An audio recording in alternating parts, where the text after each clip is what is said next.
So picture this. You're just sitting there, maybe reading a book or watching TV, and out of nowhere, you feel it. A sudden thump, a skipped beat, or, maybe this weird anxious flutter right in the middle of your chest that just leaves you feeling breathless. If you felt that, trust me, you are absolutely not alone. It is a terrifying sensation, but honestly, it's also one of the most common reasons people seek medical help. Today, we're going to take that anxiety and replace it with knowledge. Welcome to This Explainer, where we take complex medical insights and make them simple, visual, and highly actionable for you. Today, we're decoding heart palpitations. We're drawing on some really fantastic expert insights from cardiology to give you a clear, comforting framework so you can figure out exactly what your pulse is trying to tell you. By the end of this explainer, you're going to know exactly when it's time to take a deep breath and relax, and when it's time to actually pick up the phone and call a doctor. Here's our roadmap for today. First, we'll decode palpitations. Second, the big three arrhythmias. Third, the pulse self-check. Fourth, recognizing the red flags. And finally, diagnosis and hidden causes. Okay, Section 1, decoding palpitations. Let's dive right into this. So, the official medical term for that uncomfortable fluttering sensation is palpitations. But really, the word palpitations is just a massive umbrella term. It's basically a catch-all phrase for any time you feel an uncomfortable awareness of your own heartbeat. It can mean your heart's beating too strongly, maybe too quickly, or just in a weird, irregular rhythm. But here is the most important thing to know right off the bat. While it definitely feels like a serious heart problem, feeling a palpitation does not automatically mean your heart is failing. Not at all. In fact, a lot of the time, the root cause is completely outside the heart itself. Stress and anxiety, those are massive triggers. So are imbalances in your autonomic nervous system. If you're dealing with anemia, for example, your heart might just race to pump what little oxygen you actually have in your blood. Thyroid issues, lung diseases, these can all send your heart into overdrive too. We really have to rule out these daily life factors before we zoom in on the heart-specific issues.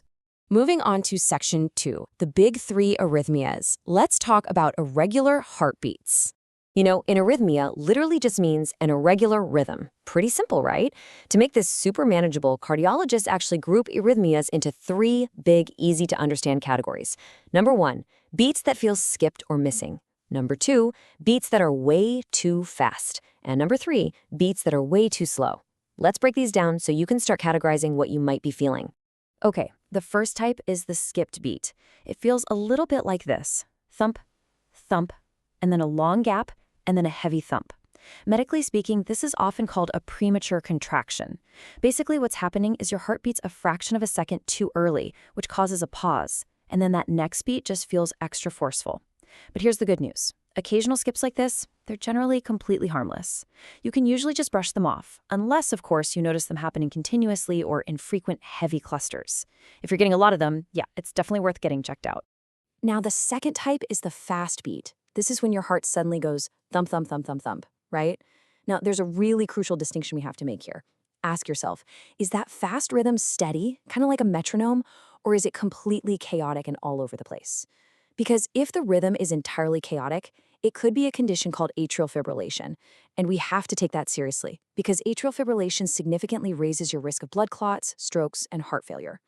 Now, what's really interesting about this slide is how you can use timing as a major clue to the cause.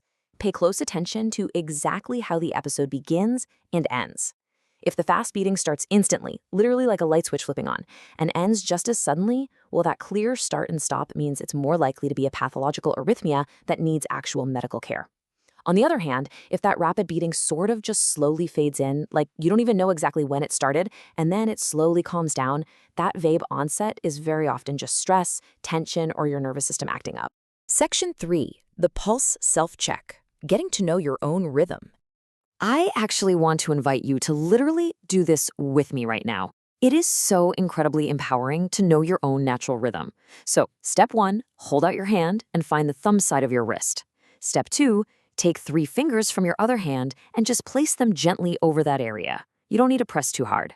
Step 3, just close your eyes and feel. Is the rhythm regular? Is it chaotic? By practicing this when you feel totally normal, you're going to instantly recognize when something feels off. All right, Section 4, recognizing the red flags. When is it time to seek help? So a normal resting heart rate is usually somewhere between 50 and 100 beats per minute. But if you check your pulse and your heart rate is just rocketing between 160 and 200 beats per minute, you have officially entered the danger zone. At this speed, the heart is actually beating so fast that it literally can't fill with enough blood to pump out to the rest of your body. And that can lead to severe dizziness, chest pain, and even fainting. Now let's look at the complete opposite extreme, our third type of arrhythmia, the slow beat. If your sustained resting heart rate drops below 50, or especially if it dips down into the 40s or even lower, that is a major red flag. See, when your heart beats that slowly, your brain and your body are essentially being starved of oxygen. And that can cause a sudden wave of anemia like wooziness, terrible shortness of breath when you try to move around, and again, fainting. So let's summarize these red flags to make it super clear. If you experience a sudden fast pace accompanied by fainting, an extremely slow pace with severe dizziness, or a totally chaotic rhythm paired with chest pain and shortness of breath, you cannot wait. If these danger symptoms accompany your rhythm changes, you must see a doctor immediately. For sure, these are signs of a highly urgent, high-risk arrhythmia. Which brings us to our final section, Section 5, Diagnosis and Hidden Causes, finding the actual root issue. You know, the tricky thing about arrhythmias is that they are so elusive. You might feel absolutely terrible sitting at home, but by the time you actually get to the doctor's waiting room, your pulse is perfectly normal. Typical, right? That is exactly why the absolute best tool for catching these little electrical gremlins is the Holter monitor. It's essentially a small, portable ECG device you wear on your waist with some stickers on your chest. It records every single electrical impulse of your heart for a full 24 hours while you just go about your normal day. It basically allows the doctor to see exactly what your heart is doing at the exact second you feel that symptom. And this brilliantly illustrates the iceberg concept in cardiology. That arrhythmia you feel, the fluttering, the skipping, that's really just an electrical symptom. It's just the tip of the iceberg. But doctors use these electrical clues to look below the surface for the physical, structural causes. Your heart's electrical system might be acting up because of a physical plumbing issue, like clogged arteries causing angina, malfunctioning heart valves, weakened heart muscles, or maybe even scars from a past silent heart attack. Treating the electrical flutter is great, but finding that physical root cause, that is what actually saves lives. To bring this all together, I want to leave you with this really powerful piece of advice from cardiovascular specialists. Heart rhythm sensitivity varies wildly. Some feel every flutter, others feel nothing, even during chaotic rhythms. If something feels off, get checked. The crucial point here is that our own personal perception is just not a reliable medical tool. You could have a highly dangerous, totally chaotic rhythm and feel absolutely fine, or you could just have some harmless stress flutters and feel completely terrified. At the end of the day, your heart is the engine of your body. When it flutters, races, or slows down, it's sending you a signal. The question is, are you ready to listen? Remember, replacing your anxiety with action is the absolute best thing you can do for your health. Check your pulse, recognize those red flags, and never hesitate to let a professional decode what your heart is trying to say.